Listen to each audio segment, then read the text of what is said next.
श्रीगुरुभ्यो नमः। हरिः ओम्।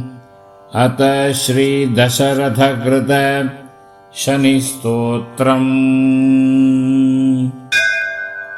नमः कृष्णाय लीलायां सिकिकण्ठनिभाय च। नमो नीलमधुकाय नीलोत्पलनिभाय च। नमो निर्मांशदेहाय दीर्घश्रुतिजटाय च। नमो विशालनेत्राय शुष्कोदर भयानका। नमः पौरुषगात्राय स्थूलरोमाय ते नमः।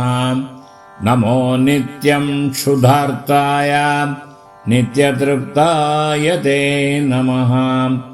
नमो घोराय रौद्राय भीषणाय करालिने। नमो दीर्घाय शुष्काय कालदंष्ट्र नमोऽस्तुते।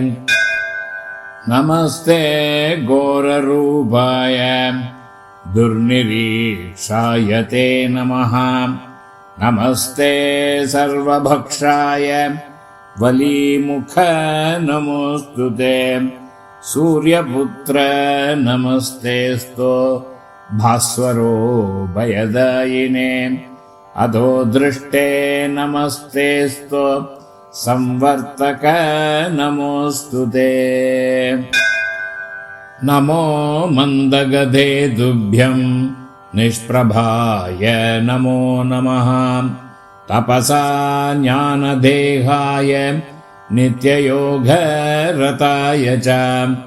ज्ञानचक्षुर्नमस्तेऽस्तु काश्यपात्मजसूनवे। तुष्टो दधाति राज्यं त्वं क्रुद्धो हरसि तत्क्षणात्। देवासुरमनुष्याश्च सिद्धविद्याधरोरगाः त्वयावलोकिताः शौरे दैन्यामाशु व्रजन्ति ते। ब्रह्मा शक्रो यमश्चैव मुनयः सप्ततारकाः राज्यभ्रष्टा पतन्तीह तव दृष्ट्या अवलोकितः। त्वया अवलोकितास्तेऽपि नाशं यान्ति समूलतः। प्रसादं कुरु मे शौरे प्रणत्वा हि त्वमर्दितः।